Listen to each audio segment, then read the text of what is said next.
Après l'art, la gastronomie, elle est jeune, brillante. Elle est sortie majeure de sa promotion de l'Institut d'œnologie.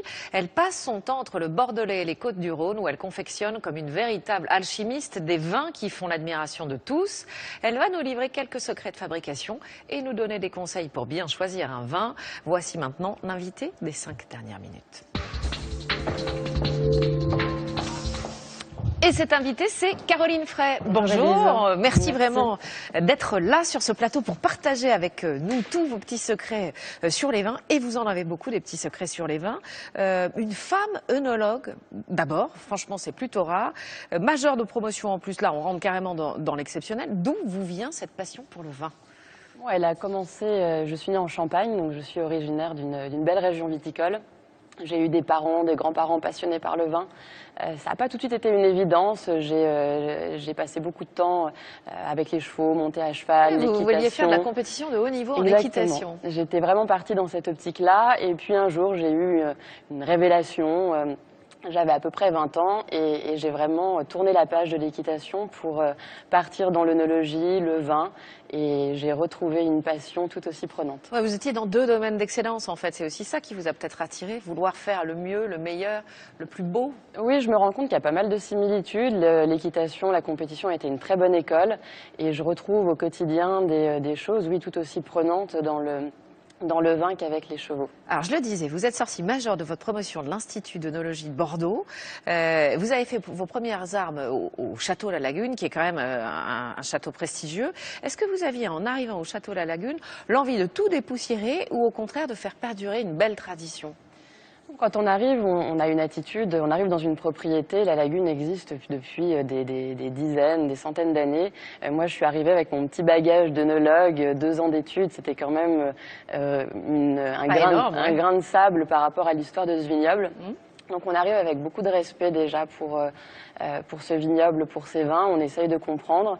Il y a des gens aussi qui travaillaient là depuis des années. Donc je suis arrivée avec une nouvelle vision, des nouvelles idées que je leur ai proposées. Et vous les avez écoutées aussi, non? Et beaucoup, énormément. Très rapidement, vos vins ont été salués par les professionnels, appréciés aussi par le grand public. On lit que des belles choses sur vous. Ça fait plaisir, j'imagine, quand on a une passion comme ça, qu'on construit un peu secrètement un vin, et puis que tout à coup, on a un retour très positif à la fois des professionnels et du grand public. Oui, c'est fantastique parce que chaque millésime est une création, il y a une vraie naissance, il y a un vrai travail.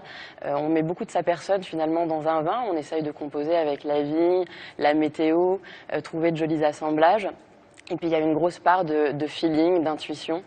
Donc quand ça plaît, oui, c'est une énorme satisfaction. Est-ce que c'est un peu comme une collection pour un grand couturier? Oui, il y a beaucoup de similitudes avec la haute couture, avec le travail qu'on peut faire dans la joaillerie, dans l'orfèvrerie, tous ces thèmes du luxe, de la recherche, de la perfection. Racontez-nous un peu, parce que là, on a envie de rentrer dans vos secrets.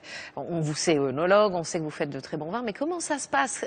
Comment vous réfléchissez à un vin? Est-ce que ça prend des mois? Est-ce que vous le faites seul? Est-ce que vous êtes dans votre petit labo en train de travailler? Alors, je ne suis pas seule. J'ai vraiment une équipe formidable de vignerons, une équipe au chai qui m'aide beaucoup. Et puis ensuite, le vin, non, c'est vraiment une histoire de long terme. Déjà, il y a toute la création d'un millésime où on doit composer pendant une saison avec la météo. Ça, c'est 9 mois, en gros, voilà, pour que le raisin arrive à maturité. De janvier à septembre. Ensuite, il y a le travail en cave. Mais ce qu'il faut aussi bien avoir en tête, c'est que le travail qu'on fait dans la vigne portera ses fruits forcément des années plus tard, voire des générations plus tard. Donc on travaille aussi pour le long terme, pour le futur. Il faut apprendre la patience, c'est Exactement. important. En lisant tout ce qui a été écrit pour vous, c'est très clair. Vous auriez pu être une fille à papa et pas du tout.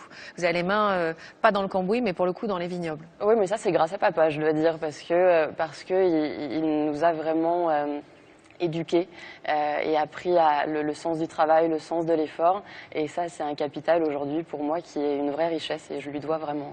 Des femmes œnologues, il y en a peu, très franchement encore, aujourd'hui dans le monde du vin.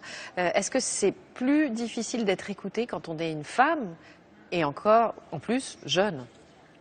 Oui, il y a forcément une petite barrière. On est un peu mis à l'épreuve, un peu des questions un petit peu test. Mais c'est pour ça que vous avez tout à l'heure parlé de mon parcours d'œnologie. J'ai vraiment beaucoup travaillé pour être vraiment infaillible. Oui. Et puis même maintenant au quotidien, j'essaye d'être toujours à la pointe pour pouvoir justement On ne puisse pas vous répondre prendre à... en défaut. Quoi, Exactement, exactement. Alors là, moi je suis très grand public, les gens qui nous regardent aussi. Comment vous définissez un bon vin? Est-ce qu'il est forcément cher ou très cher? Non, pas forcément. Là, on peut encore faire un parallèle avec la couture finalement. Une belle cave, c'est comme une belle garde-robe. On peut avoir des robes haute couture, comme on peut avoir des vins comme le Château de la Lagune, l'Ermitage de la Chapelle, qui sont des vins mythiques. Et puis on doit aussi avoir la petite robe noire prête à porter qu'on va mettre tous les jours. Et là, on peut aller sur des appellations comme Côte-du-Rhône ou Mademoiselle Ève, ou des vins comme cela. Alors justement, vous êtes dans le Bordelais, Château de la Lagune, château prestigieux, on l'a dit. Mais pas seulement, vous avez décidé aussi de travailler dans les Côtes-du-Rhône. Et c'est pas un hasard, parce que vous voulez dire quelque part, vous voulez envoyer un message en disant du bon vin, on peut en faire partout. Partout, peut-être pas. On doit quand même choisir des terroirs Oui. d'exception. C'est vraiment sans un terroir, on ne pourra jamais faire de grands vins. Ça, c'est quelque chose qui est totalement impossible.